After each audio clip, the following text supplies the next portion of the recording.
carpet is a native tongue of a nation to which it belongs, and it is a scripture that encodes and preserves history, geography and the lifestyle of the people in its character ornaments. Carpeting is an art allowing us to communicate with God above us and maintain a link between generations past and future. For 5,000 years, Azerbaijani carpets have been trusted domestic helpers and travel companions of humans. For Azerbaijanis, a carpet is a ground cell, a door sill, house decoration and furniture, a comfort item, a horse or camel cloth, a travel tent, a prayer rug, a mascot, a good luck charm and a wrapping for the final journey. A traditional Azerbaijani house was adorned with striped palace rugs serving as tent coverings and dividers, and elaborately made kilim likened to a bed of pearls. Yes, carpets are richly symbolic and communicate our ancestors' message through the time. This message is expressed in various compositional structures and patterns of the carpets.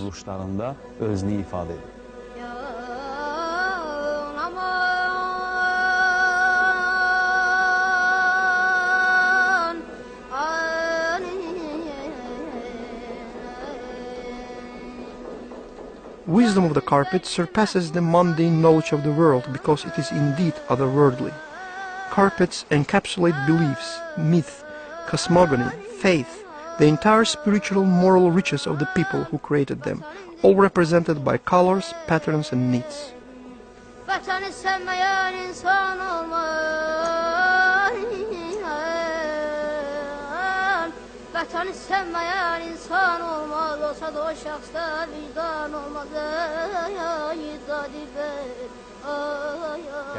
There is a saying from olden times, dirt will not get to someone who lies on a carpet. A poisonous snake can't move across a carpet. Its piles would irritate snake's skin and make it leave. A newborn child learns to crawl on a rock. Of course, it's very important from the point of locomotion, but it's not limited to that. Look, a baby crawls and sees, say, a color. This is the beginning of aesthetic appreciation. Sees a shape and starts to recognize shapes. This is mental development. All of this is etched on child's brain. Carpets are not just passed, they are inherited from generation to generation. This living craft, whose beginnings are traced by archaeologists to the Bronze Age, still continues to be made in the way and by the rules developed in those primitive times. Sheep are usually sheared in the spring and in the fall. Wool for carpet making is yielded by sheep that are taken special care of. We don't let them graze in bush and shrub. We baste them often and let their fleece grow long and clean.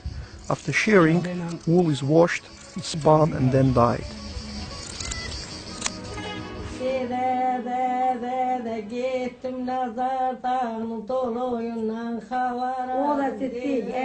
And we scotched it, span it and wove carpets from it. At this age I still comb wool, spin it on the wheel and make carpets as dowry for my daughters.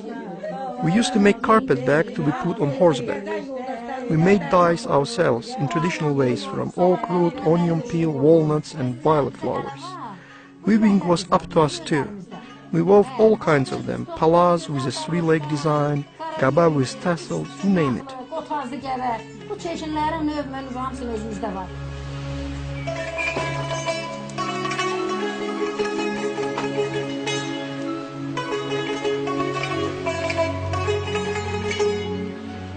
This is green color. Our mothers and grandmothers used to make green dyes from various grasses and leaves, all natural.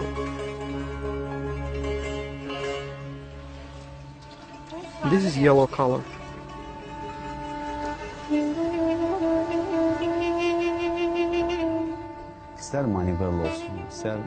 No matter if you use manivello or any other technology or gadget, there is no way you can weave a real carpet with a machine.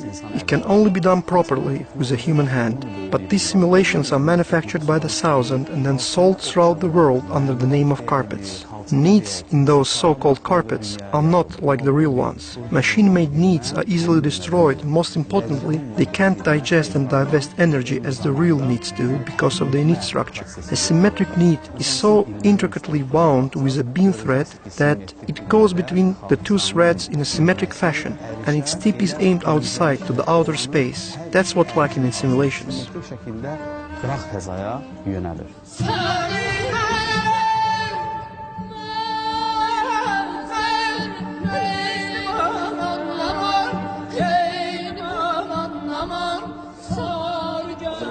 The number of color hues usually used in Azerbaijani carpets is between 30 and 35, but this carpet that I have woven required using 200 hues and more than 700 oriental ornaments. An impression of the light radiated from the middle of the carpet is achieved through a combination of those 200 colors.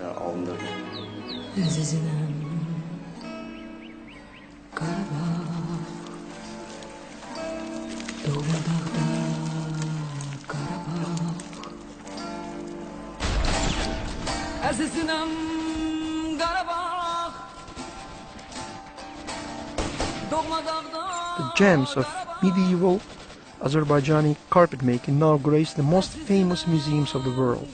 Ornaments and composition of Azerbaijani carpets have become a rich source of inspiration for European Renaissance artists. Up to this day, Azerbaijani carpets have maintained their status as prized domestic decorative items.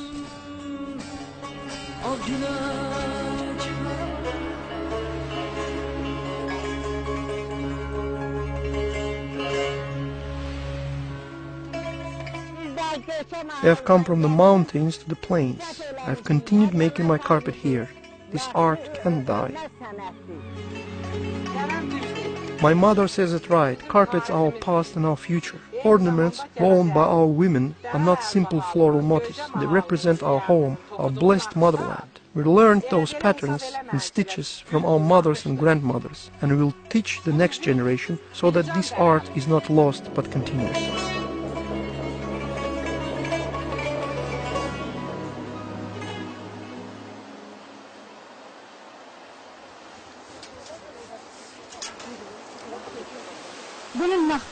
Carpet making is like painting or writing. You write so that what you feel is not lost, so that you can transcend to your descendants the throb of your heart.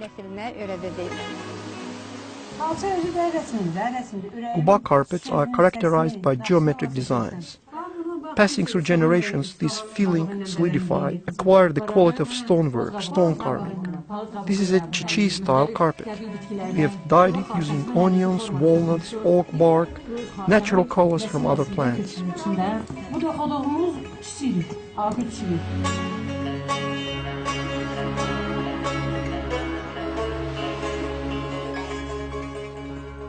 I have woven these carpets as well. Quba Pirebedil, Herat Pirebedil. This one is a Gülistan carpet. In making this one, I have tried to expand the meaning from a sheltering for a home place to covering the whole native land. The most rare specimens of Azerbaijani carpets are now restored at Azer Halcha and Azer İlme companies' facilities. And in addition to restoring, through research and learning this craft, a new generation is taught to love and admire the carpets to assure that this living art has a future and for the sake of keeping our culture. Each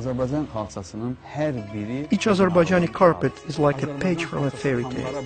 Carpets are divided into holes. These holes originate from the same root, same mentality, same spirit. The Azerbaijani state has tried to protect this cultural heritage. The first carpet museum in the world was established in Baku in 1967. The museum has done invaluable work in collecting unique carpet specimens and in carpet research. As early as in 1983, UNESCO proposed to hold an international symposium on Azerbaijani carpets at the Azerbaijani Carpet Museum. This has become a tradition, so that the latest fourth international symposium was held at the UNESCO headquarters in Paris in 2007. On 13 July 2009, a round table of researchers, art critics, professional carpet makers, artisans from various regions of Azerbaijan adopted an address to UNESCO calling for inclusion of Azerbaijani carpets into the UNESCO's representative list of World Intangible Heritage. Azerbaijani carpets can be found in each region, district and community in Azerbaijan. They are being restored and studied. New carpets are made based on old ones. Despite being named differently, the common owner of all these carpets is the Azerbaijani people. The best illustration of this is a law on protection and development of carpet making in Azerbaijan, enacted by the parliament in 2004. By signing in 2007 a special executive order, the President of the Republic of Azerbaijan, Ilham Aliyev, initiated the construction of new premises for the National Museum of Azerbaijani Carpet and Craft Making. However much the world ages and globalizes, Azerbaijani carpets remain forever young and beautiful. Something that fills our bosoms with pride, we take a pilgrimage to Azerbaijani carpets.